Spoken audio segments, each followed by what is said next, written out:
마가복음 11장 1절부터 25절. 오늘 종료주일이라고 말씀드렸죠. 그래서 그 종료주일에 해당되는 말씀을 좀 같이 읽고 나누도록 하겠습니다. 그들이 예루살렘 가까이에 곧 올리브산에 있는 벳바게와 베다니 가까이에 이르렀을 때에 예수께서 제자 둘을 보내시며 그들에게 말씀하셨습니다. 너희는 맞은편 마을로 가거라. 거기에 들어가서 보면 아직 아무도 탄 적이 없는 새끼 나귀 한 마리가 매어 있을 것이다. 그것을 풀어서 끌고 오너라. 어느 누가 왜 이러는 거요? 하고 물으면 주님께서 쓰시려고 하십니다. 쓰시고 나면 지체 없이 이리로 돌려보내실 것입니다. 하고 말하여라. 그들은 가서 새끼 나귀가 바깥길 쪽으로 나 있는 문에 매어 있는 것을 보고 그것을 풀었다. 거기에 서 있는 사람들 가운데 몇 사람이 그들에게 물었다. 새끼 나귀를 풀다니 무슨 짓이요? 제자들은 예수께서 일러주신 대로 그들에게 말하였다. 그러자 그들은 가만히 있었다. 제자들이 그 새끼 나귀를 예수께로 끌고 와서 자기들의 겉옷을 그 등에 걸쳐 놓으니 예수께서 그 위에 올라타셨다. 많은 사람이 자기들의 겉옷을 길에다가 폈으며 다른 사람들은 들에서 잎 많은 생나무 가지들을 꺾어다가 길에다 깔았다. 그리고 앞에 서서 가는 사람들과 뒤따르는 사람들이 외쳤다.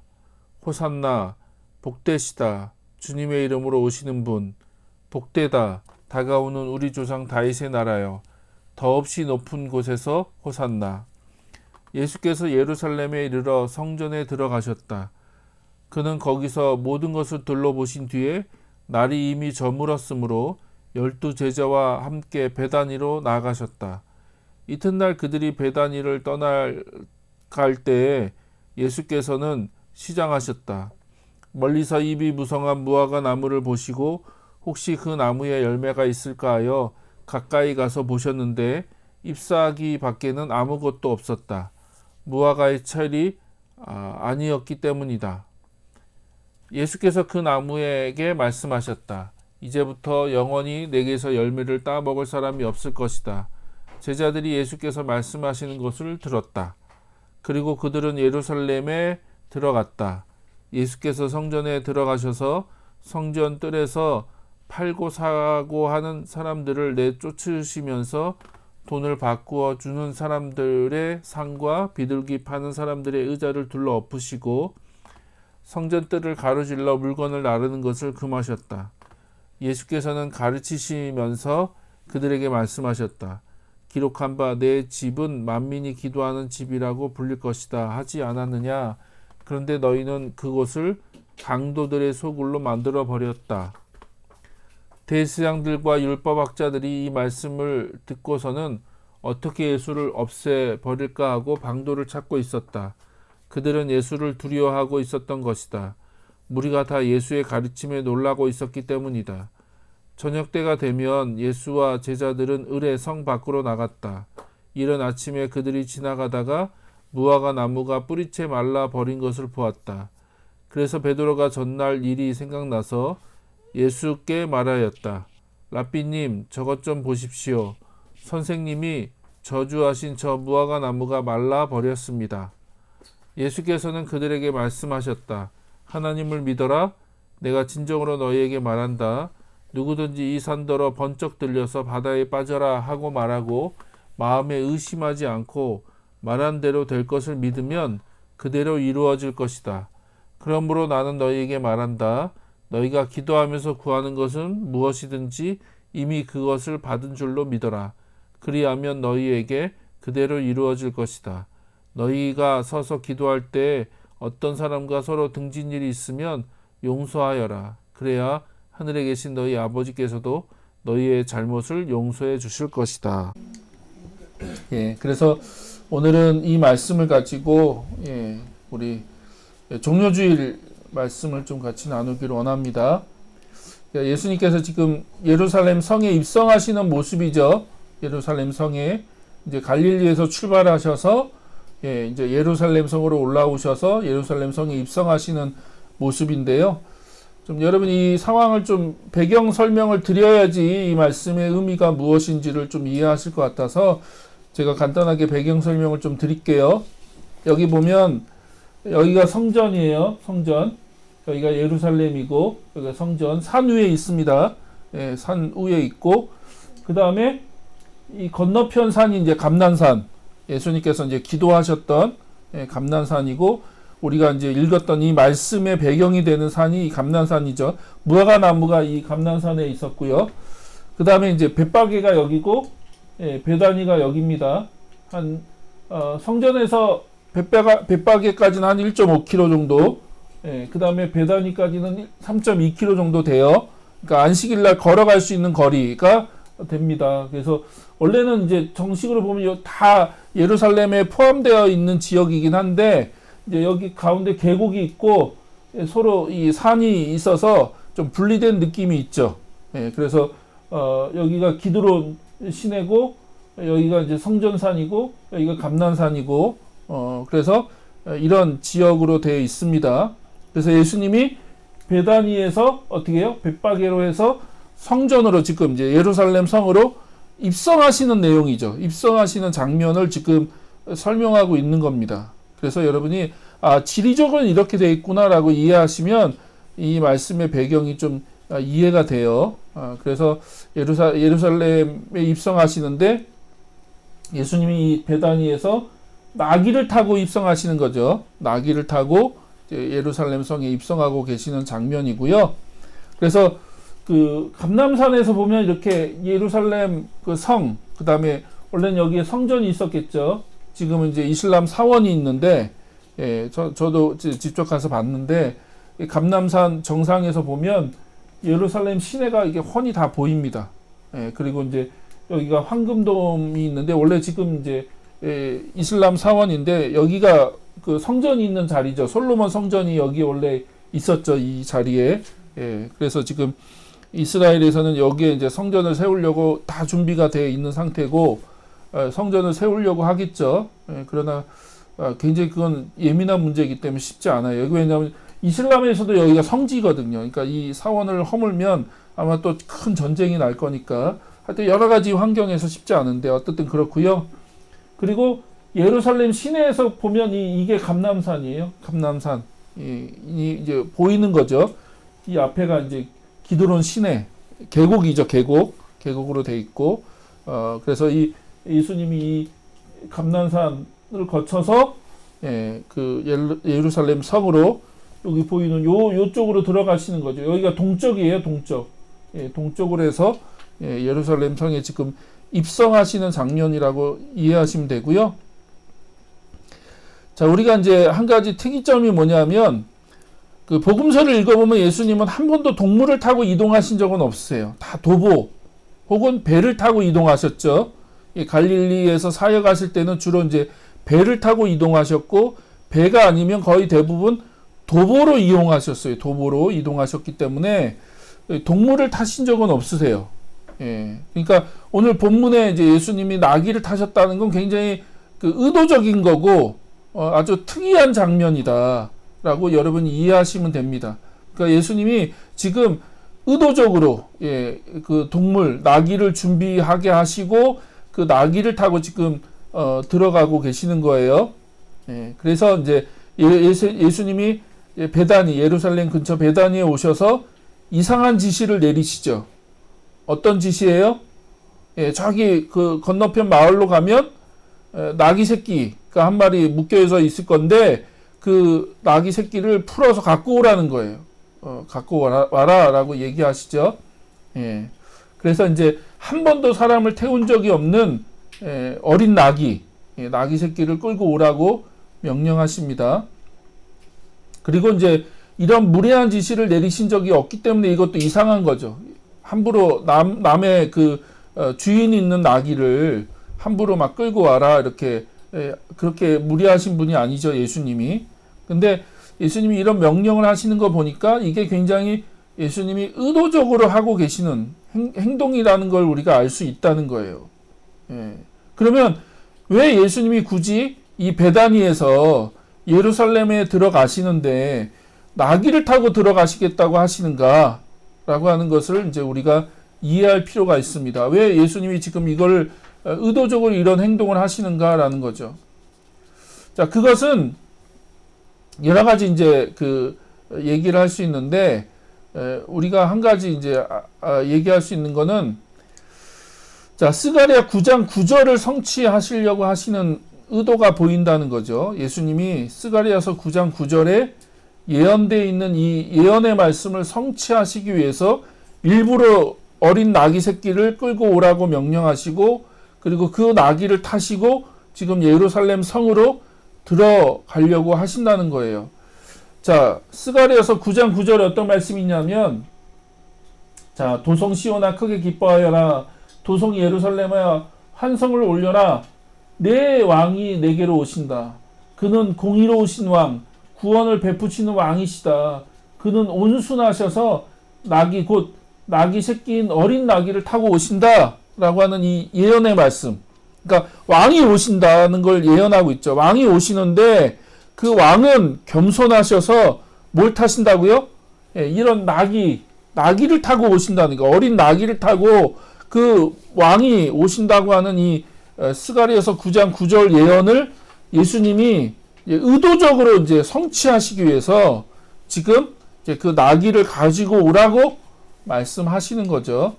그래서 예수님이 그 나귀를 타고 그 예루살렘 성에 입성하시는데 그 왕으로 입성하시는 거죠. 왕으로. 그래서 스가랴에서 보면 공의로우신 왕이시고 구원을 베푸시는 왕이시고 겸손한 왕이다. 그래서 그 예수님이 그 왕으로 지금 예루살렘 성에 들어가려고 하시는 의도가 보인다는 거죠. 그래서 우리가 다시 한번 이 말씀을 통해서 확인되는 건 뭐냐면 예수님이 왕이시라는 거예요. 왕. 예, 왕. 마가복음이 계속 그걸 얘기하고 있다고 나눴죠. 예수님 왕으로 오셨고 왕의 사역을 하신 거죠. 왕의 사역을 쭉 하시다가 지금 이제 왕으로서 예루살렘에 들어가시려고 하시는 거예요. 그래서 우리가 이걸 이제 왕의 귀환이다. 또 왕의 입성이다라고 얘기할 수 있어요. 그래서 멀리 떠났던 왕이 지금 이제 다시 되돌아온 거죠. 그 도성 예루살렘으로 되돌아오셔서 왕으로서 지금 그 성에 입성하시는 거고요. 입성하시려는 목적이 뭐죠? 예, 이제 즉위식을 하는 거죠. 왕으로서 즉위식. 그러니까 왕으로서 이제 그 즉위를 하는 거죠. 왕의 자리로 올라가는 거죠. 예. 그래서 그 마가복음 혹은 이제 복음서를 보면 왕의 즉위식이 뭐냐면 그게 십자가의 죽음과 부활이에요. 그러니까 아마 계속 말씀드린 것처럼 유대인들은 다른 상상을 했을 거예요.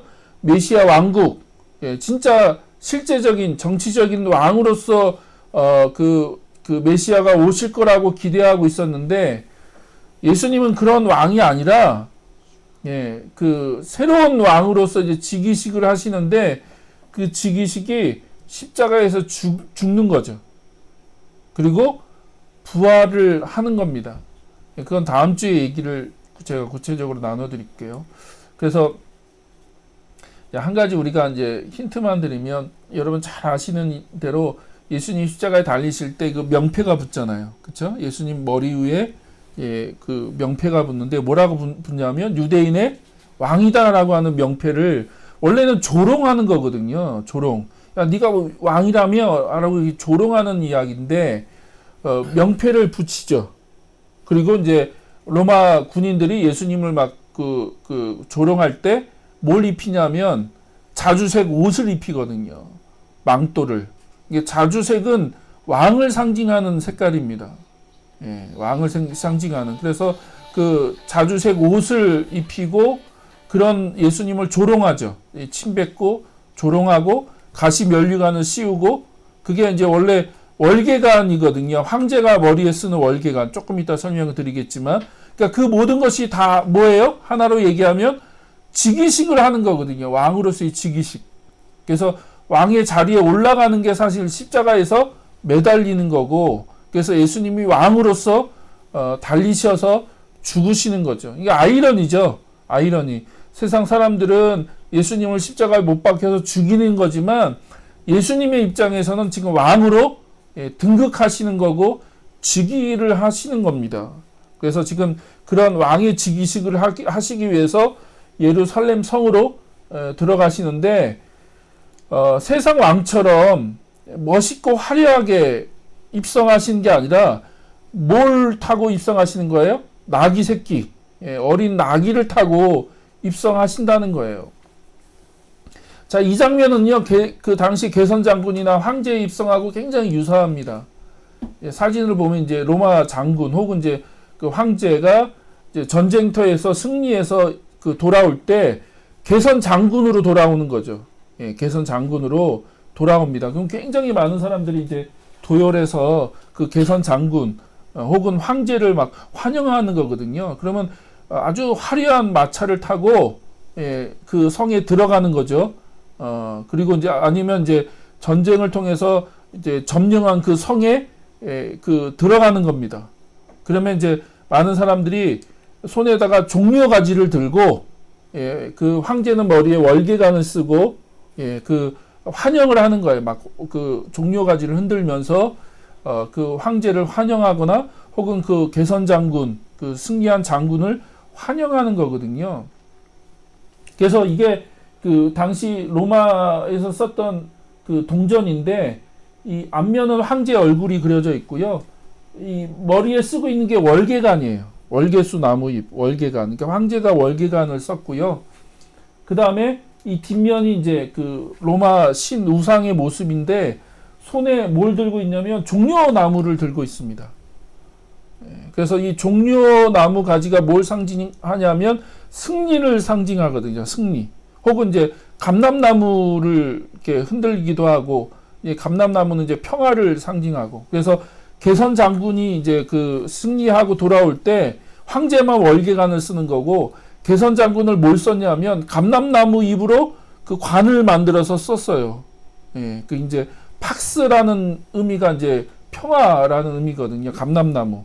그래서 이제 팍스 로마, 뭐 로마 제국이 엄청나게 이제 큰 제국을 이룰 때 우리가 그걸 팍스 로마라고 부르잖아요. 그 팍스라는 말이 이제 평화를 상징하는 거고, 그게 이제 감람나무를 상징하는 건데, 그래서 정복자가 전쟁에서 승리해서 돌아올 때 사람들이 한다는 의미로 종려나무 가지를 흔드는 거예요. 승리를 상징하는. 그리고 그 장군은 머리에 감람나무 잎을 쓰고. 그러니까 이게 지금 예수님이 예루살렘 성에 입성하실 때 이 장면하고 굉장히 유사한 거거든요. 잘 보세요. 많은 사람들이 어떻게 했어요? 예수님이 나귀를 타고 들어가시니까 어떻게 예수님을 환영했습니까? 길에다가 겉옷을 폈죠. 그렇죠? 길에다 예수님 들어오신 길 위에다가 자기 겉옷을 펼쳐서 깔았거든요. 이게 이제 열왕기 하 9장 13절에 보면 예후 왕을 그 환영할 때 사람들이 길에다가 자기 옷을 벗어서 깔았다라는 말씀이 있습니다. 그러니까 이게 이제 환영과 환경이 아니고 환영과 존경을 상징하는, 그러니까 이 왕을 환영하고 이 존경한다는 표시로 자기의 겉옷을 그 왕이 들어오는 그 길에다가 깔았어요. 그러니까 지금 예수님이 들어오시는데 그 겉옷을 깔았다는 건 예수님을 환영한다, 예수님을 존경한다는 표현이죠. 그리고 잎 많은 생나무 가지를 깔았죠, 바닥에다가. 근데 이제 요한복음에 보면 그들이 종려나무 가지를 흔들었다고 돼 있거든요. 그러니까 방금 말씀드렸습니다. 종려나무 가지가 뭘 의미한다?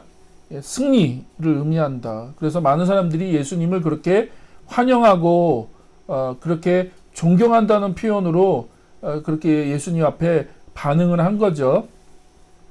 그리고 이제 예수님은 분명히 왕으로 입성을 하시는 거예요. 왕으로. 그러나 이제 세상 왕과는 다르게 겸손한 나귀를 타고, 그렇죠? 보통 황제나 개선 장군은 백마를 타고 혹은 아주 멋있는 말을 타고 입성을 하시는데, 예수님은 굉장히 초라하게 나귀를 타고, 그것도 어린 나귀, 새끼 나귀를 타고 입성을 하신다는 거죠. 그거는 이제 겸손을 얘기하는 거고요. 그래서 예수님이 이제 갈릴리 사역을 끝내신 거잖아요. 하나님 나라를 선포하셨고, 하나님 나라를 이 땅에 가지고 오셨고, 하나님 나라가 지금 임하고 있고, 하나님이 통치하고 계신다는 걸 예수님이 이 갈릴리 사역을 통해서 증명하셨고 드러내셨잖아요. 예, 그리고 그걸 통해서 이제 예수님이 왕이신 것을 선포하신 거고 나타내신 거죠.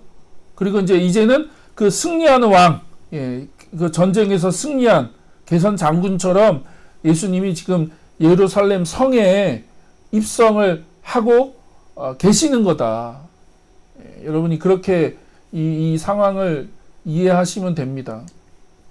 근데 문제는 예루살렘 백성들은 그걸 그대로 그렇게 느꼈을까라는 거예요. 예루살렘 백성들은 그것을 예수님을 진짜 왕으로 그럼 환영했을까? 왕으로 그럼 예수님을 영접했을까? 그렇지는 않은 것 같습니다. 여러분이 종료주일 이 장면에 대해서 어떻게 많이 들으셨는지 모르는데 본문을 자세히 보면 예루살렘 백성들은 예수님을 왕으로 환영하지는 않았어요. 왕으로 인식하지는 않았습니다. 자, 그걸 또 설명드리려면 좀 배경을 몇 가지 설명드려야 되는데, 유대인들에게는 중요한 절기가 세 가지 있어요. 하나는 유월절, 하나는 칠칠절 혹은 오순절이라고 부르는 칠칠절, 그 다음에 하나가 초막절, 장막절이라고도 부르는 초막절. 이 세 절기가 굉장히 중요한 절기였어요. 뭐 우리나라식으로 이제 설날이 있고 뭐 추석이 있고 뭐 그런 것처럼 유대인들에게는 이 세 절기가 굉장히 중요한 절기였고 1년에 이 세 절기를 철저하게 지켰습니다. 6월절은 그 이집트 애굽에서 그 노예 생활하던 그 이스라엘 백성들이 하나님의 그 능력으로 구원받은 거, 출애굽한 거, 그걸 기념으로 지키는 절기가 6월절이죠. 6월절. 그게 이제 유대역, 그러니까 유대 달력으로 1월이래요. 1월에 이제 그 6월절을 지켰습니다. 그 어린 양을 잡고 그 다음에 이제 그 무교병, 그러니까 발효되지 않은, 누룩을 넣지 않은 무교병을 먹고 쓴나물을 먹고, 그러니까 14일 날 저녁에 어린 양을 잡아서 1월 15일 저녁에 다 같이 모여서 그 어린 양 고기와 이제 무교병과 쓴나물을 먹어요. 저녁에 밤늦게까지 먹고, 그 다음부터 이제 일주일간 무교절로 지킵니다. 무교절, 무교절로 일주일을 지켜요. 그래서 이제 6월절 무교절은 같이 묶여 있는 거죠. 같이 묶여서 일주일 동안 6월절 혹은 무교절 절기로 그 6월절을 지키고, 그 다음에 이제 그 77에 49에서 이제 그 다음 날 50일째 되는 날, 그래서 77절이에요. 77에 49에서 50일째 되는 날에, 그러니까 6월절이 지나고 50일째 되는 날, 그날이 77절이면서 오순절인데, 이게 어떤 날이냐면 유대력으로는 3월 정도 됩니다. 첫 추수를 하는 날이에요. 첫 추수, 미래 추수, 첫 추수를 하는 날이고, 곡식을 주신 하나님께 감사하는 날이고, 그래서 그것을 기념으로 해서 이제 오순절 77절을 지켰어요. 예. 혹은 맥추절이라고도 하고요. 예. 그래서 첫 추수를 했다고 하는 의미. 근데 이때가 이제 그 오순절 성령이 강림하시는 날이죠. 예. 그게 이제 의미가 있는 거예요. 왜 오순절 날 성령이 오시는가? 예. 이제 추수가 시작된다라고 하는 의미인 거죠. 그 다음에 이제 죄송합니다. 초막절이 있죠. 초막절. 초막절은 뭐냐? 죄송합니다. 초막절은 뭐냐면 이스라엘 백성들이 이제 40년 동안 광야 생활을 했죠.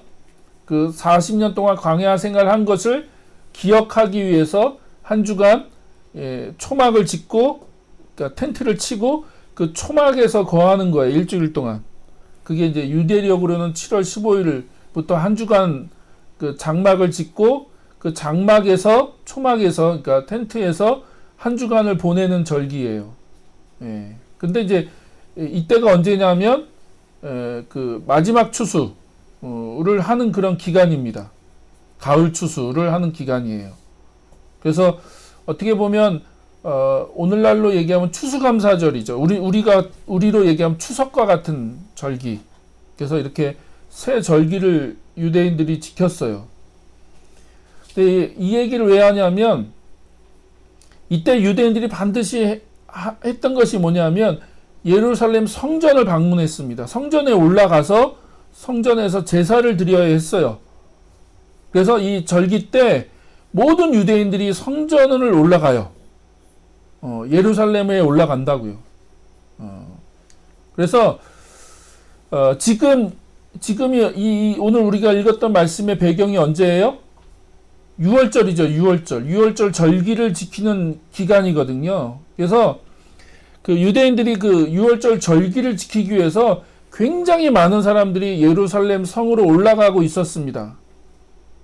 그래서 우리가 이 새 절기를 성전으로 올라가는 절기, 유대인들은 그렇게 이제 불렀는데요.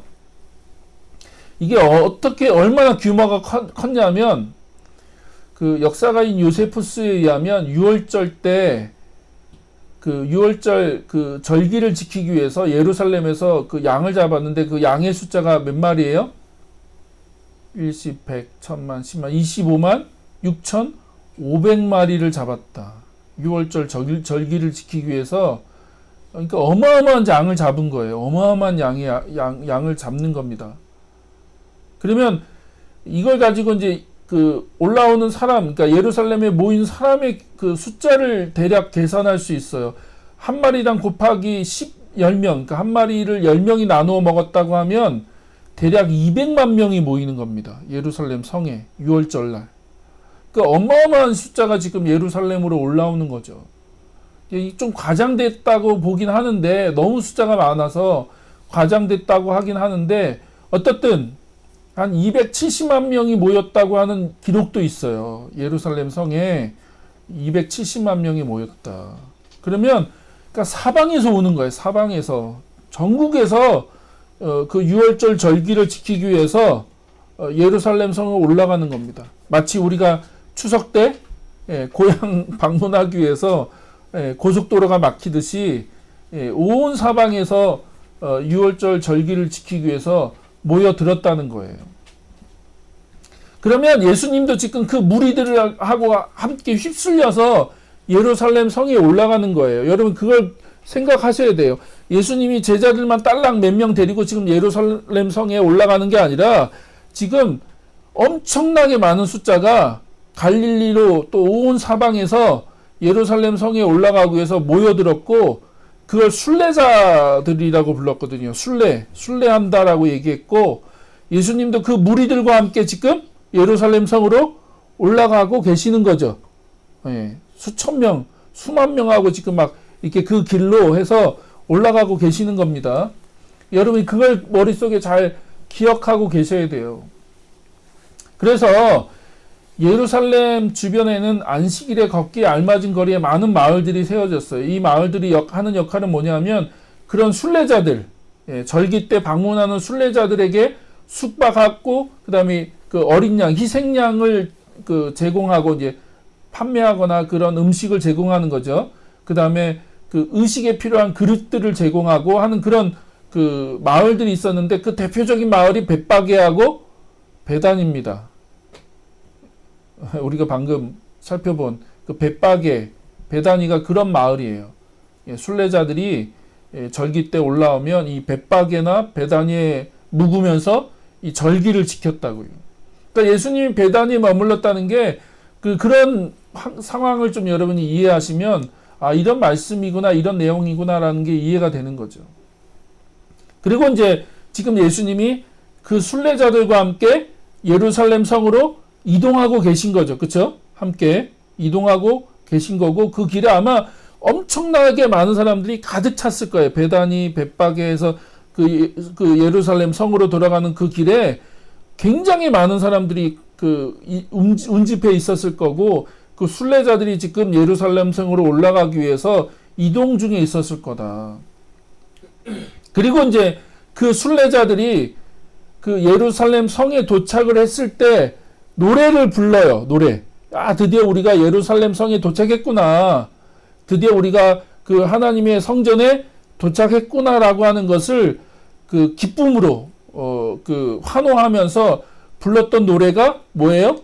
오늘 우리가 읽었던 이 말씀이 호산나 복되시다 주님의 이름으로 오시는 분 복되시다 다가온 우리의 조상 다윗의 나라여 더 없이 높은 곳에서 호산나라고 하는 이 노래가 여러분 오해하시면 안 돼요. 예수님에 의해서 예수님이 지금 예루살렘 성에 입성하시는 그 예수님을 위해서 특별하게 부른 노래가 아니라 순례자들이 그 순례를 길에 이제 그 예루살렘 성에 도착할 때 그 도착의 기쁨, 감격을 표현할 때 불렀던 노래였다는 거죠. 그러니까 매번 부른 거예요. 6월절 도착할 때 부르고, 초막절 도착할 때 부르고, 이게 이 사람들이 그 순례길을 마치고 예루살렘 성에 도착할 때마다 의뢰이 이 찬양, 이 노래를 불렀다는 거예요. 이게 시편 118편에 나와 있는 가사거든요. 그러니까 그걸 가지고 불렀어요. 그러니까 예수님을 위해서 특별하게 부른 게 아니라는 거죠. 그래서 그들이 성에 예루살렘 성에 도착한 것을 기뻐하고 환호하는 마음을 표현하기 위해서 전통적으로 불렀던 노래다. 그러므로 호산나, 지금 구원하소서라는 의미거든요. 호산나라는 말이 지금 구원하소서라는 그 구원인데 이걸 순례자들이 반복적으로 외쳤죠. 매년 적어도 3번 반복적으로 외쳤기 때문에 너무 특별한 의미를 부여할 필요는 없다. 이게 하나의 관용구로 그들이 그 외쳤던 거죠. 마치 우리가 할렐루야를 그냥 관용구로 그냥 그 외치는 것처럼 그냥 그들이 호산나를 그런 관용구처럼 외친 것이지 예수님을 향해서 이 호산나라고 하는 이 그 구호를 외치거나 이 노래를 부른 게 아니라는 걸 여러분이 이해하셨으면 좋겠습니다. 그래서 그냥 어떻게 보면 기분이 더 업될 수도 있어요. 왜냐하면 그런 그 순례길을 마치기 위해서 지금 예루살렘 들어가는데 마침 그 순례길에 지금 누가 등장하신 거예요? 예수님이 나귀를 타고 등장하신 거죠. 그러니까 아마 이들은 더 업이 됐을 거예요. 야, 예수님이라는 그분, 소문으로만 들었던 혹은 엄청나게 예수님에 대한 이야기가 유대와 갈릴리 지역의 예루살렘에 퍼져 있었기 때문에 그 예수님이라는 분이 나귀를 타고 지금 입성하시니까 우리가 지금 예루살렘 성으로 올라가는데 그게 같이 동행하셔서 예수님이 나귀를 타고 입성하고 계시는 거니까 그들이 더 업이 됐겠죠. 더 기분이 좋아서 아마 더 크게 부를 수는 있지만 이게 예수님을 위해서 특별히 부른 노래는 아니다. 단지 그들은 예수님을 이제 환영한 거죠. 환영. 근데 왕으로 환영한 건 아니에요. 왕으로 환영한 게 아니에요. 자, 마태복음 21장 9절, 11절에 보면 똑같은 본문이에요. 근데 이런 얘기가 나옵니다. 그리고 앞에 서서 가는 무리와 뒤따라오는 무리가 외쳤다. 호산나 다윗의 자손께 복되시다. 주님의 이름으로 오시는 분 더 없이 높은 곳에서 호산나. 똑같은 구호죠. 그렇죠? 예수께서 예루살렘에 들어가셨을 때 온 도시가 들떠서 물었다. 막 너무 들뜬 거죠. 예. 안 그래도 지금 6월절 때문에 완전 축제 분위기인데 거기에 예수님이 나귀를 타고 입성하시니까 더 이 축제 분위기가 이제 업이 된 거죠. 그랬더니 사람들이 이 사람이 누구냐라고 묻죠. 이 사람이 누구냐? 그랬더니 사람들이 뭐라고 대답해요? 갈릴리 나사렛에서 나신 예언자 예수다. 예, 그 사람들이 예수님을 누구라고 인식했어요? 그냥 예언자로 인식한 거예요. 예언자. 그냥 예언자가 나귀를 타고 입성하신 거죠. 왕이라고 생각하진 않았습니다. 그들은 왕이라고 생각하지 않았어요. 예수님을.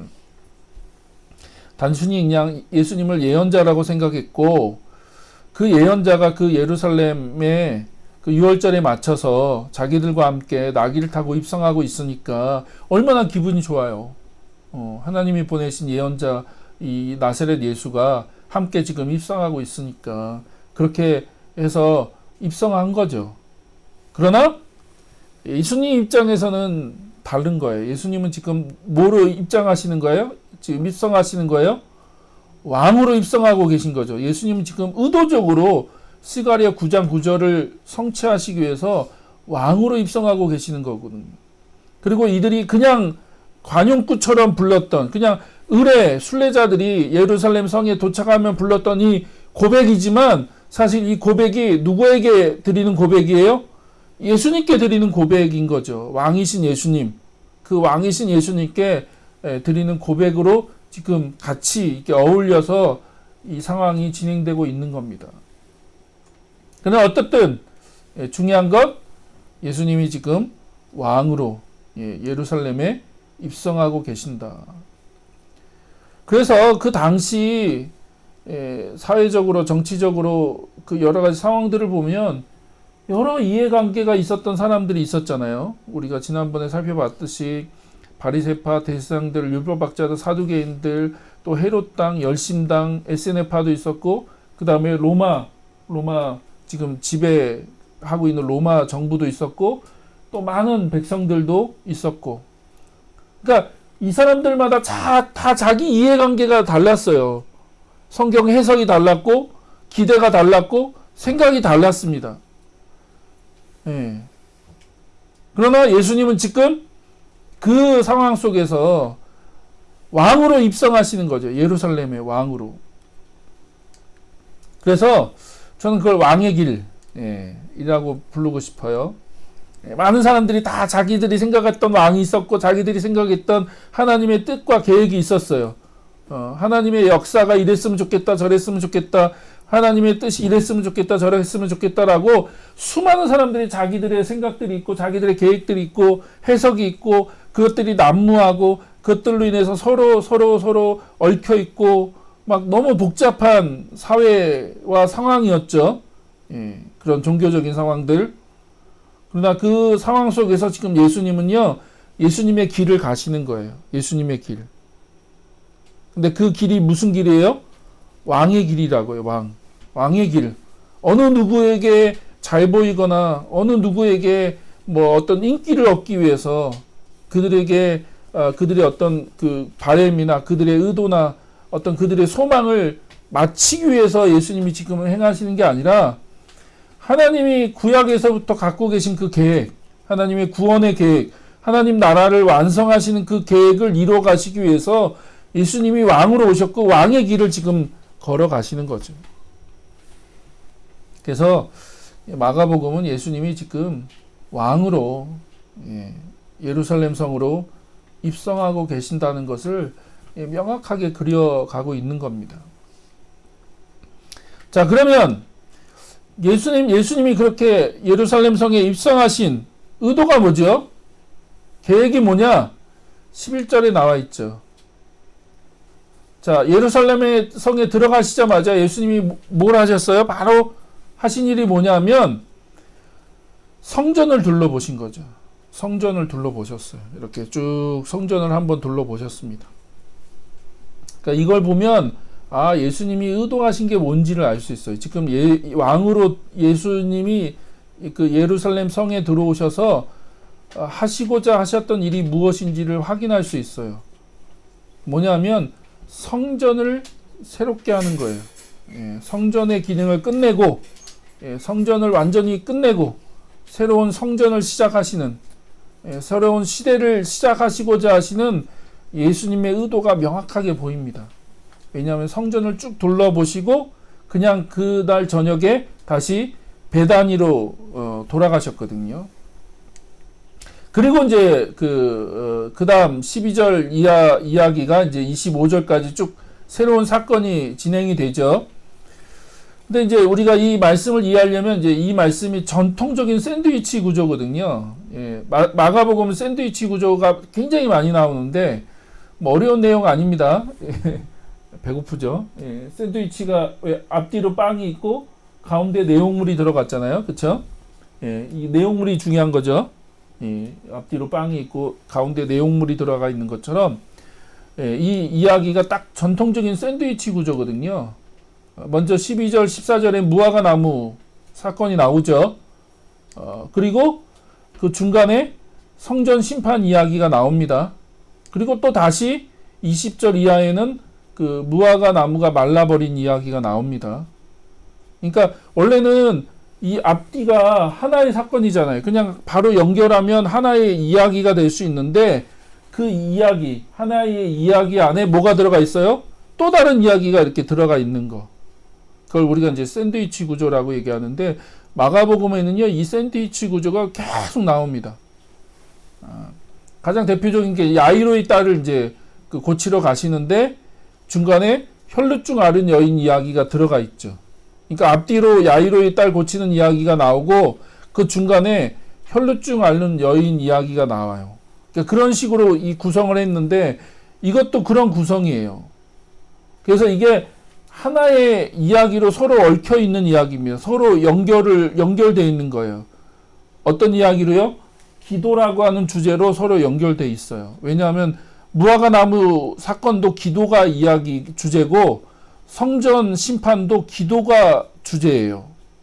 그래서 기도라는 주제를 가지고 함께 이 두 이야기가 서로 연결되어 있거든요. 자, 어렵지 않아요. 예.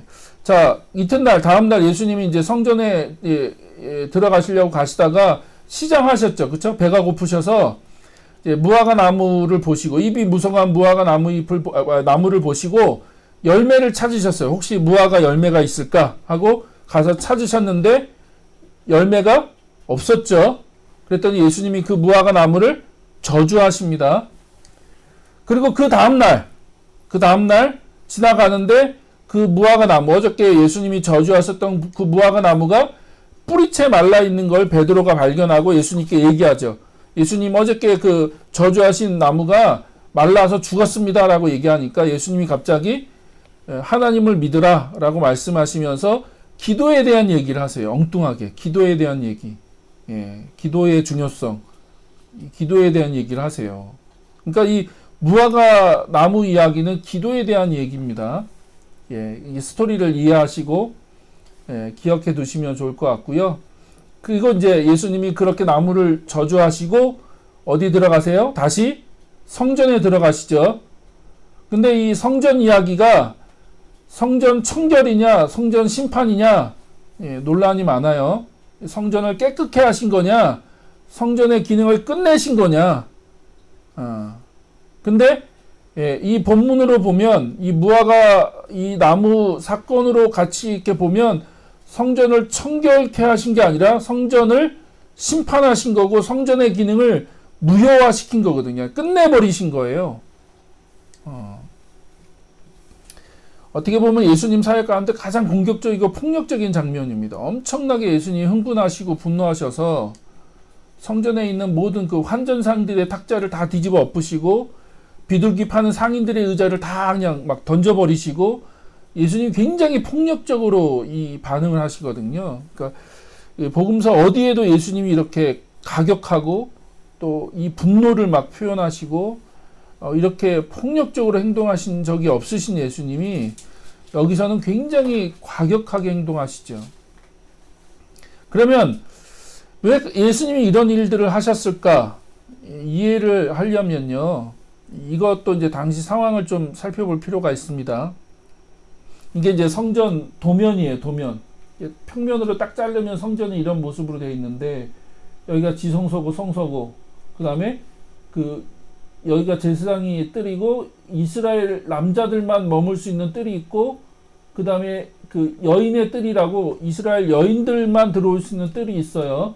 여인들은 그 이스라엘의 뜰에 못 들어가요. 여기는 오직 남자들만 들어갑니다. 여기는 여자들만 들어가고, 그 다음에 바깥이 이방인의 뜰이에요. 그러니까 이방인들.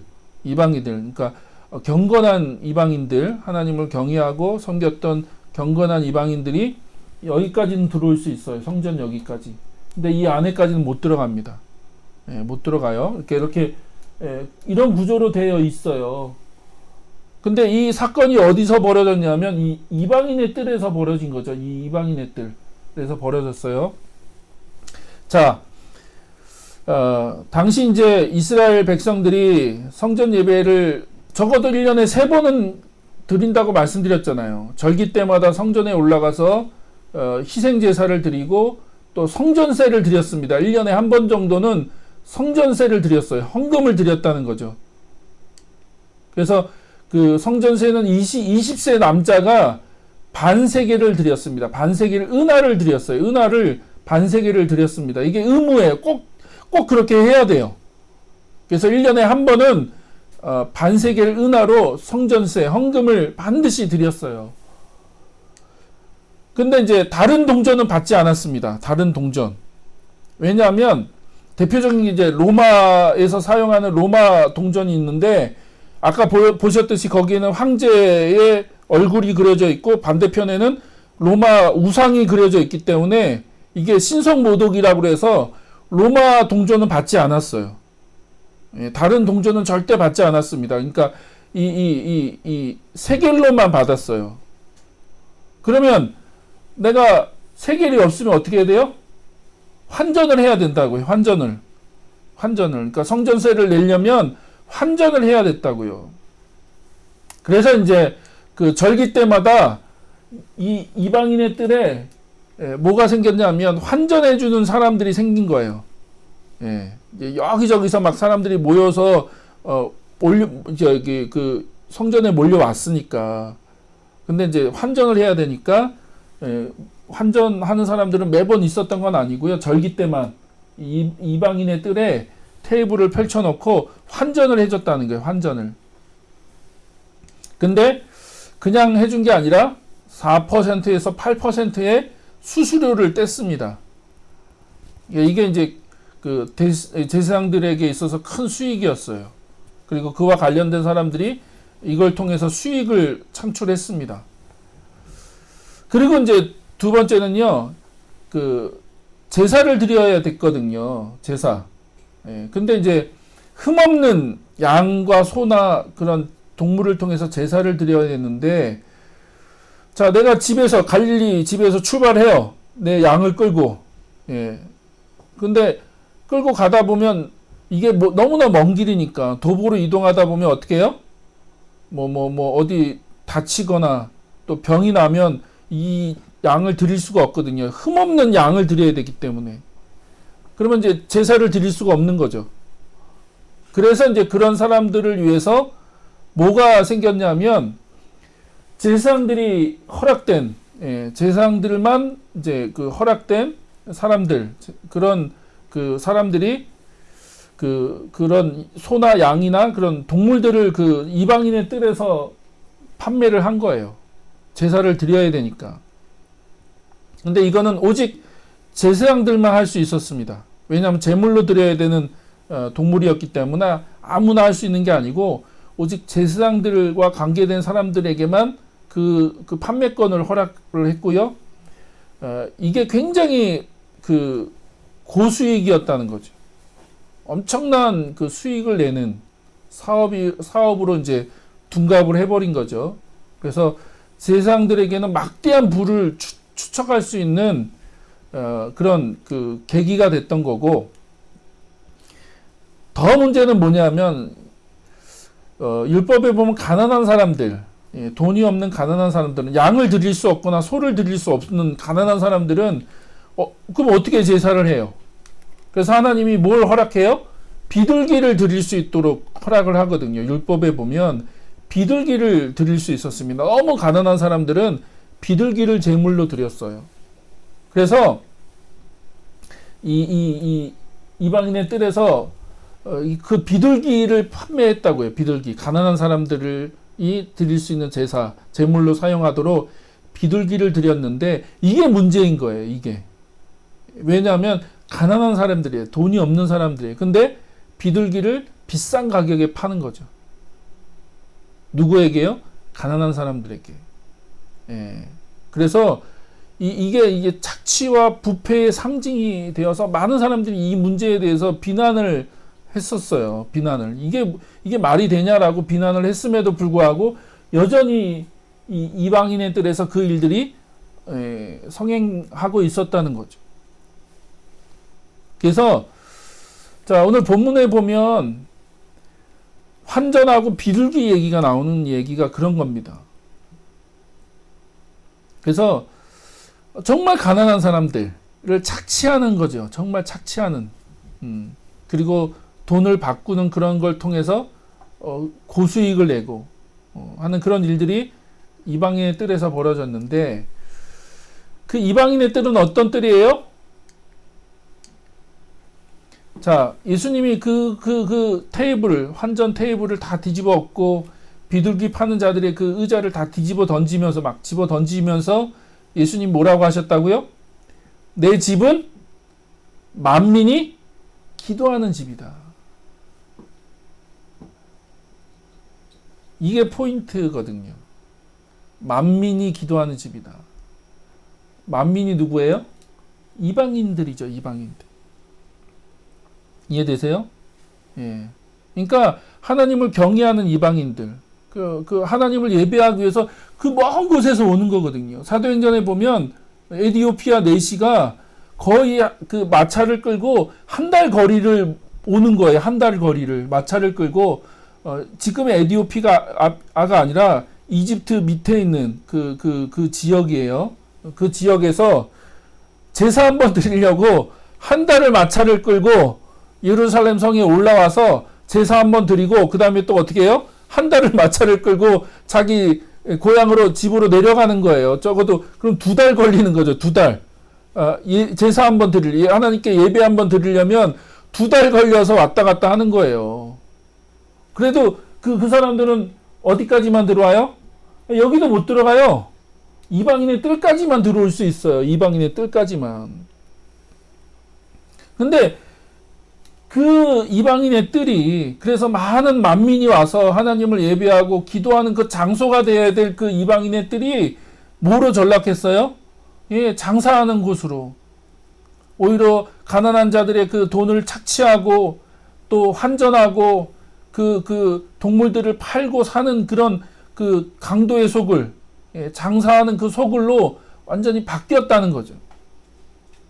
그러니까 생각해 보시죠. 난장판인 거죠. 이방인의 뜰은 말 그대로 그냥 절기 때가 되면 그냥 완전 난장판이 되는 거예요. 난장판. 시장 바닥이 되는 거죠. 그러니까 예수님이 그걸 가지고 뭐라고 하시는 거예요. 야, 너희들이 만민이 기도하는 집이어야 되는데, 이곳이. 이 사람들이 하나님께 한번 예배 드리기 위해서, 한번 기도하기 위해서 그들이 엄청난 대가를 지불하고 이곳까지 올라오는데, 절기 때가 되면 이곳이 그냥 완전 시장 바닥이 되는 거예요. 그래서 예수님이 그 모든 걸 다 뒤집어 엎고 그들을 다 내쫓고 어떤 물건을 가지고 왔다 갔다 하지 못하도록. 그러니까 이 지름길인 거죠. 여기를 지나서 이렇게 왔다 갔다 하면 그 지름길이니까 그 물건을 가지고 사람들이 이 왔다 갔다 했다고요. 그런 것들조차도 허락하지 않으셨다, 예수님이. 그래서 이방인의 뜰을 장사하는 곳으로 변질시키고 그곳에서 착취가 일어나고 부패가 벌어지고 하는 그것들을 예수님이 심판하시는 거죠.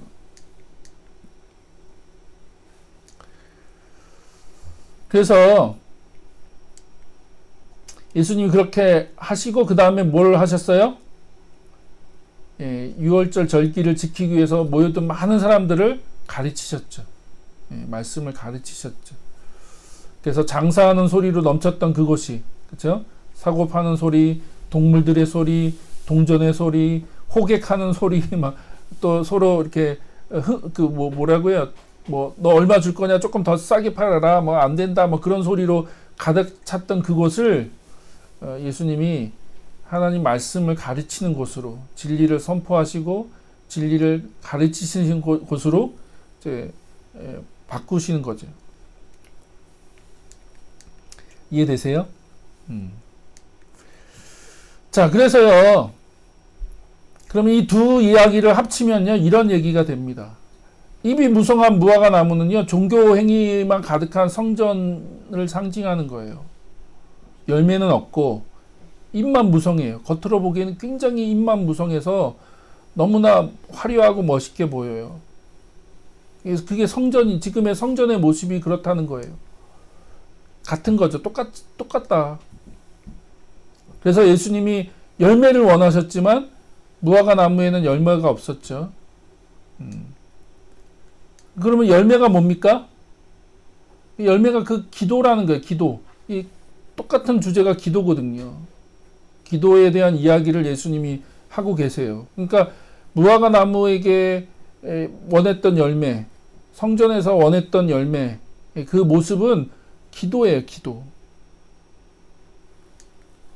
자, 근데 예수님이 그 열매가 없음으로 인해서 그 무화과 나무를 저주하시죠. 그랬더니 어떻게 됐어요? 뿌리째 말라버렸죠. 뿌리째 말라버렸다. 그래서 그게 심판하신 거예요. 성전을 심판하신 거, 끝내신 거예요. 성전의 기능을 완전히 끝내신 거예요. 무화과 나무가 뿌리째 말라서 죽어버린 것처럼 예수님이 지금 성전의 기능을 끝내신 거라고요. 깨끗게 하신 게 아니라 완전히 성전의 기능을 끝내시고 그 성전을 심판하시는 거죠.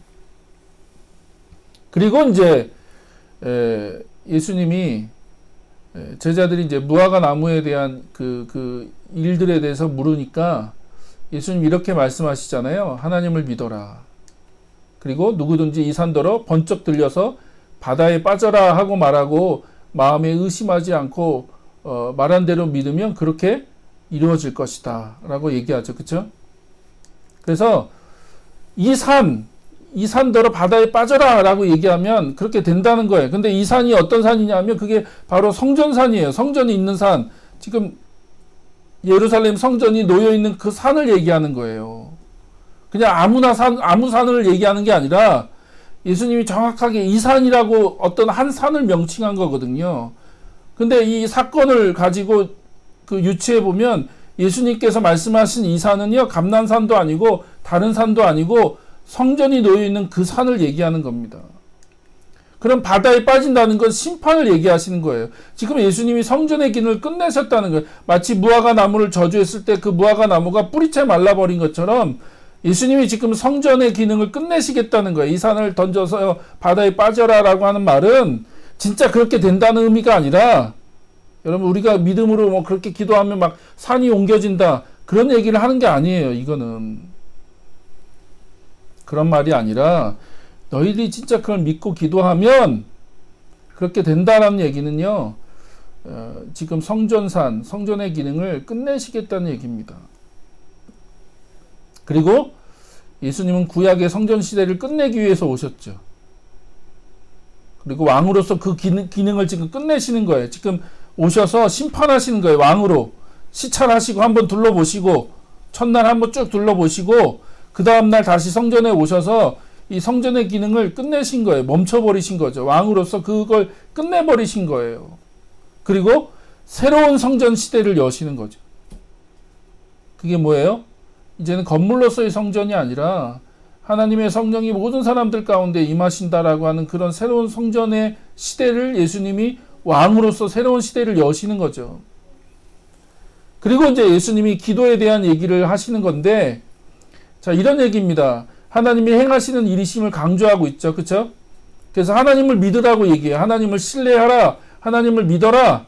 너희들에게 그걸 받아들이기 어려운 거예요. 성전이 없어졌다. 성전이 끝났다. 성전 기능이 멈췄다는 건 당시 유대인으로선 받아들일 수 없는 거죠. 이 성전이 어떤 성전인데, 이 성전이 끝났다? 이 성전이 심판받는다? 그건 유대인으로선 도저히 받아들일 수 없는 거예요. 그런데 예수님이 얘기하는 거예요. 하나님을 신뢰해라. 하나님을 믿어라. 하나님이 지금 새로운 일들을 하고 계시는 거야. 너희들이 받아들일 수 없고 이해할 수 없지만 하나님은 지금 새로운 일들을 시작하고 계시는 거고 새로운 시대를 여시는 거야 라고 얘기하시는 거예요. 그래서 하나님을 믿으라고, 하나님을 신뢰하라고 얘기하시는 거예요. 그리고 그 일이 지금 기도를 통해서 시작된다라고 얘기하는 거죠. 그렇죠? 그래서 여기서 말하는 기도란 인간의 피로를 나열하는 그런 식의 강구를 말씀하시는 것이 아니라 하나님의 행하심을 보고 하나님의 뜻이 이 땅에 이루어지도록 하는 강구, 하나님이 지금 새로운 일들을 시작하고 계시고 새로운 시대를 열어가시는 것에 대해서 보고 그거에 대해서 강구하고 기도하는 것을 얘기하는 거지, 우리의 필요들, 너희들이 뭐 믿기만 하면, 하나님을 그냥 믿고 너희들이 원하는 거 아무거나 다 구하면 다 이루어질 거야, 그런 식의 얘기를 하는 게 아니라고요. 자, 성전은 어떤 곳이에요? 기도가 드려져야 되는 곳이죠. 성전은요, 기도가 드려져야 되는 곳. 그걸 예배라고도 얘기할 수 있는데, 그래서 예수님이 성전을 만민이 기도하는 집이다. 만민이 기도하는 집. 이곳은 만민이 기도하는 집이다라고 말씀하신 거예요. 그러면 이제 성전이 없어진 거예요? 성전이 끝났으니까, 성전이 끝나서 없어졌으니까 이제 어떻게 해야 됩니까? 이제 너희들이 기도할 수 있다는 거예요. 꼭 성전에 모여서 기도하지 않아도 된다는 거예요. 이제는 굳이 성전에 모여서 하나님의 임재를 성전에서 꼭 보고 기도하지 않아도 된다는 거예요. 그런 시대는 끝났다는, 그런 구약 시대는 끝났다, 종결됐다라고 얘기하시는 거죠. 하나님이 이제는 새로운 일들을 하신다. 그래서 모든 사람들, 이제 어떤 사람이든 이제는 있는 곳에서 하나님을 예배할 수 있고 기도할 수 있다는 거예요. 그러기 위해서는 오직 믿음이 필요한 거죠. 그렇죠? 하나님이 행하시는 새로운 일들에 대한 신뢰, 하나님이 새로운 시대를 열어가시고 새로운 역사를 이루어 가시는 것에 대한 믿음과 신뢰를 가지고 너희들이 기도하면 된다는 거죠. 굳이 이런 성전에서 이제는 기도하지 않아도 된다라고 얘기하시는 거죠. 그러므로 하나님을 믿어라. 하나님을 신뢰해라. 하나님이 일하고 계시고 하나님 새로운 역사들을 너희들 가운데 시작하실 거야 라고 얘기하시는 거예요. 그리고 그걸 그대로 24절에서도 적용하시는 거죠. 우리가 이제 24절을 자꾸 잘못 오해하는 거예요. 이런 이해가 없으면 자꾸 24절을 가지고 그냥 너희들이 원하는 대로 다 기도해. 믿음만 가지고 너희들이 원하는 대로 다 기도하면 다 이루어질 거야. 라고 하는 식으로 24절을 해석하는데 그건 잘못된 해석이 그런 얘기를 하는 게 아니에요. 이거는. 자, 너희가 기도하면서 구하는 것은 무엇이든지 이미 그것을 받은 줄로 믿어라. 그러면 너희에게 그대로 이루어질 것이다. 라는 이 말씀을 자꾸 잘못 해석했다고요. 너 기도 응답 받지 못한 이유는 너가 믿음이 없어서 그래. 믿음으로 기도해. 막 그러면서 믿어. 그러면 다 이루어질 거야. 막 그런 식으로 얘기하는 건 이 본문이 갖고 있는 의미가 아니에요. 그런 얘기를 우리의 욕심이 무한대로 팽창되는 기도, 그런 기도를 얘기하는 게 아니라고요. 말씀드렸죠. 건물로서의 성전이 무효화됐죠. 예, 그리고 기도와 믿음을 연결시키시는데 물리적인 성전은 끝났기 때문에 그러면 어떻게 기도해야 되는가? 하나님 임재가 어디에 있는가? 우리가 어디서 어떻게 기도해야 되는가라고 하는 질문이 생기는데 예수님은 이제 새로운 시대가 열렸기 때문에 특정한 공간이나 장소가 아니라 어디서든지 너희들이 어떤 시간이든지 기도할 수 있어 라고 얘기하는 거예요. 기도할 수 있어. 그 기도를 하나님 들으실 거야. 하나님을 향한 신뢰, 하나님을 향한 믿음만 갖고 있다면 너희들이 어디서든 어디서 어떤 기도를 하든 하나님이 그 기도를 들으신다는 거예요. 들으신다. 더 나아가 이제 성전이 아니더라도 하나님의 임재와 그분이 일하시는 것들을 알 수 있는 시대가 열렸고 하나님과의 바른 관계, 그게 믿음이잖아요. 하나님을 신뢰하는 바른 관계, 하나님과의 바른 관계 안에 있다면 우리는 무엇이든지 기도할 수 있고 하나님의 뜻이 이루어지도록 기도해야 된다는 거죠. 그리고 더 중요한 건 무엇이든지라는 이 말이 인간의 무한한 욕심을 말하는 게 아니라 이 하나님과의 그 관계, 이 믿음이 그걸 제한해 주는 거죠. 믿음이라고 하나님과의 올바른 관계 안에 있을 때 무엇이 하나님의 뜻이고 무엇이 하나님의 뜻이 아니고 무엇이 하나님께서 기뻐하시고 무엇이 하나님께서 싫어하시는지 우리는 그걸 통해 알 수 있기 때문에 우리가 이 무엇이든지라는 말이 인간의 무한한 욕심을 얘기하는 게 아니라는 거예요. 이해되세요? 무슨 말인지? 그러니까 너희가 하나님과의 바른 관계 안에 있으면 하나님을 신뢰하고 하나님과의 바른 관계 안에 있으면 그 하나님과의 바른 관계가 그걸 제한시켜 주는 거죠. 내가 하나님께서 뭘 기뻐하시는지 알고 하나님께서 어떤 일들을 하고 계시는지를 알고 하나님께서 무엇을 기뻐하시고 무엇을 싫어하시고 우리가 그걸 경외라고 하죠. 경외. 하나님을 경외한다는 건 하나님이 무엇을 싫어하시는지 무엇을 기뻐하시는지 아는 거죠. 근데 내가 그런 하나님을 경외하는 마음이 있는데 내 욕심을 무한대로 늘려서 기도할 수 있을까요? 그건 가능하지 않다는 얘기. 그런 기도를 할 수가 없는 거죠. 그건 하나님을 경외하지 않는다는 겁니다. 그러니까 이거는요, 그런 우리가 원하는 그런 식의 얘기가 아니라는 거예요. 자, 그리고요, 시간이 갔지만 25절로 마무리해야 될 것 같습니다. 예수님이 이제 그걸 용서로 확대하세요. 용서라는, 기도와 용서로 확대하세요. 그래서 너희가 서서 기도할 때, 그쵸? 그래서 우리가 이제 기도할 때 어떤 사람과 서로 등진 일이 있으면 용서하여라. 그래야 하늘에 계신 너희 아버지께서도 너희의 잘못을 용서해 주실 것이다 라고 하면서 기도와 용서를 또 연결하세요. 그럼 이건 또 뭡니까? 예수님이 이제 믿음과 기도에 대한 얘기를 하시다가 기도와 용서라는 주제로 확대하시는데 또 왜 갑자기 용서인가? 이게 왜냐하면 성전의 기능과 연결되기 때문에 그래요. 성전의 기능 중에 하나가 뭐예요? 우리의 죄를 용서받는 거잖아요. 우리가 그 제사를 드려서 하나님께 제물을 바쳐서 우리의 죄를 용서받는 게 성전의 기능 중에 하나잖아요. 그래서 우리가 하나님께 잘못한 것이 있으면 우리가 제사를 통해서 하나님께 제물을 드리고 하나님께 용서를 받죠. 그렇죠? 그래서 하나님과의 깨어진 관계가 회복되는 거죠. 그게 성전의 기능이죠. 근데 그 성전이 없어졌어요, 이제. 그럼 어떻게 이게 가능합니까, 이제? 그러니까 용서에 대한 얘기를 하는 거야. 기도와 용서. 그 성전은 이제 우리의 삶으로 확대되는 거죠. 우리가 성전이라고 얘기하는 거고, 이제 나중에 십자가와 부활을 통해서, 성령의 오심을 통해서, 우리가 성전이다라고 하는 얘기를 예수님이 하시기 때문에, 이제는 구약처럼 제사를 드려야 되고, 제물을 드릴 필요가 없는 거죠. 예수 그리스도의 십자가의 그 한 번의 희생을 통해서, 이 용서의 문제가 해결된 거죠. 하나님이 일방적으로 용서해 주셨기 때문에, 이제 우리가 이제 그 용서의 삶을 사는 거, 그게 성전의 삶이라고요. 성전의 삶. 이해되세요? 그게 성전의 삶이에요. 그렇기 때문에 이 예수님이 이 얘기를 하시는 거예요. 너희들이 서로 먼저 용서해야지 하나님께서 너희들을 용서하실 거다라고 하는 얘기를 하는 거예요. 원래 성전에서의 그 제사를 통해서 하나님께서 우리를 용서하시고 그 하나님의 용서를 경험한 사람이 나가서 다른 사람들을 용서하는 삶을 살 수 있는 거죠. 그게 구약에서의 용서라고 한다면, 구약에서는 먼저 하나님과의 관계를 회복해야 돼요. 먼저 하나님의 용서를 경험하고 그 용서를 경험한 사람들이 다른 사람들의 죄를 용서해 주는 일로 확장되어지는 건데요. 이 성전으로서의 삶은 전혀 다른 거예요. 그게 거꾸로 돼요. 먼저 우리가 다른 사람을 용서해야 돼요. 이해되세요? 네. 여러분 이걸 잘 이해하셨으면 좋겠습니다.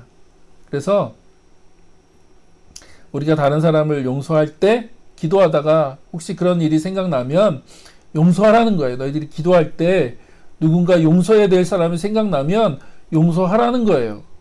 그래야지 하나님께서도 너희의 죄를 용서하실 거야 라고 얘기하시는 겁니다. 왜냐하면 실제 그렇다는 얘기가 아니라 원래는 하나님이 우리를 용서하고 우리가 다른 사람을 용서하는 게 맞지만, 그러나 성전으로서의 삶에서는 그게 거꾸로 적용된다는 거예요. 그래서 우리가 매일매일 하나님의 성전으로 살아가잖아요. 예. 이제는 건물로서의 성전이 아니라 어떤 장소로서의 성전이 아니라 성령이 우리 안에 계시고 하나님이 우리 삶 가운데 동행하시는 그 성전의 삶을 살아가기 때문에 우리는 어디서든 기도할 수 있습니다. 그렇죠? 그리고 항상 기도하는 삶을 살아야 된다는 거죠. 그리고 그 기도하는 그 시간에 혹시 용서해야 되는 일이 생기면 용서하라는 거예요. 그래야지 하나님의 용서가 이 땅에 임하게 되고 이 땅에 이루어지게 된다. 그게 하나님 나라의 왕국의 삶이고 하나님 나라가 이 땅에 임하는 거고 하나님 나라가 확장되어지는 모습이다라고 말씀드렸잖아요. 한번 주기도문 설명드릴 때. 그래서 이게 예수님이 새로운 시대를 여신다는 얘기예요. 새로운 시대. 이제 너희들이 한 번도 경험해 본 적이 없는, 구약의 어떤 사람도 이 새로운 시대를 경험해 본 적이 없는데, 내가 지금 예루살렘 성에 왕으로 입성하면서 이 성전을 끝내고, 건물로서의 성전을 끝내고 이제 새로운 시대를 열 거야 라고 얘기하시고, 이제 그 새로운 시대를 완성하기 위해서 어떻게 하시는 거예요? 십자가에 죽으시고 부활하시는 거예요. 자, 그래서 지금 구약을 끝내고 신약을 시작하시는 거죠. 그렇죠? 예수님이 구약을 끝내고 신약을 시작하시는 거고, 신약은 구약과 완전히 다른 시대다. 그 예수님의 오심으로, 그렇죠? 예수님의 오심으로 시작됐다. 그게 하나님 나라다라고 얘기 드렸잖아요. 그러니까 하나님 나라에 대한 이해를 가지셔야 돼요.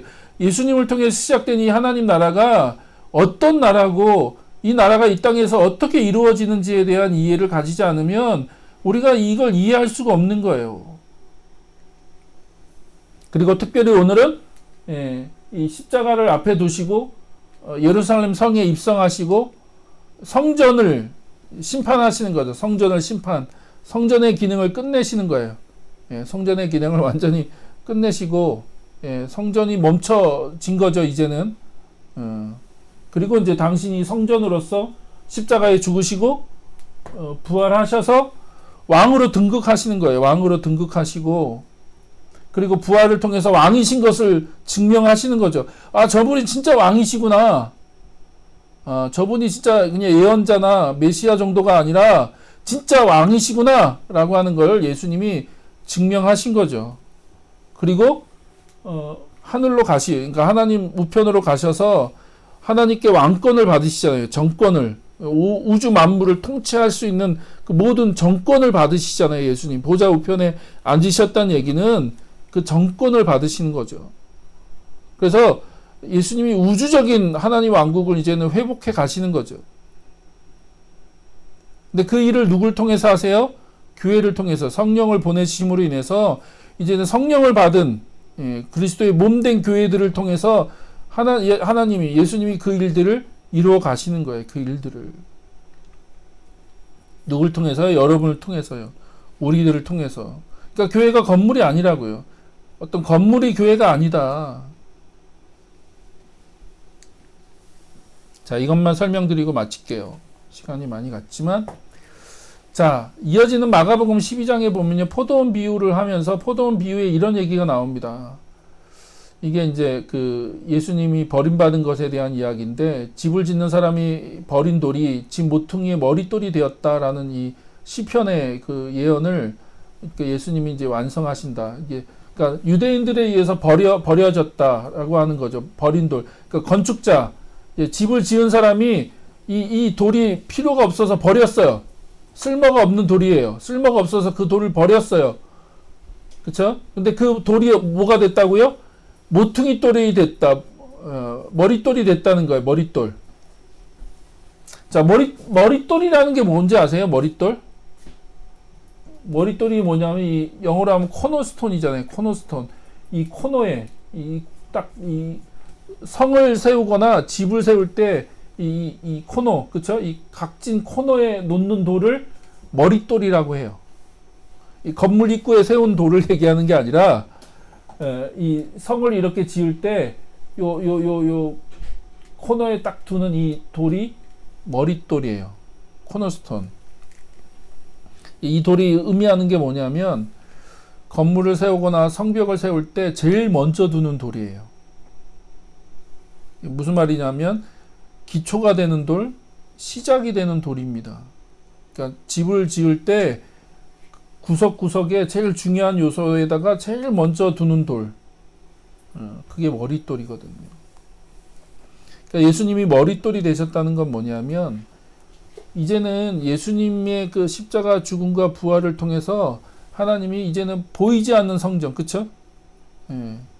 보이지 않는 성전. 구약에는 건물로 된 성전을 지었다면, 돌로 된 성전을 지었다면, 이제는 보이지 않는.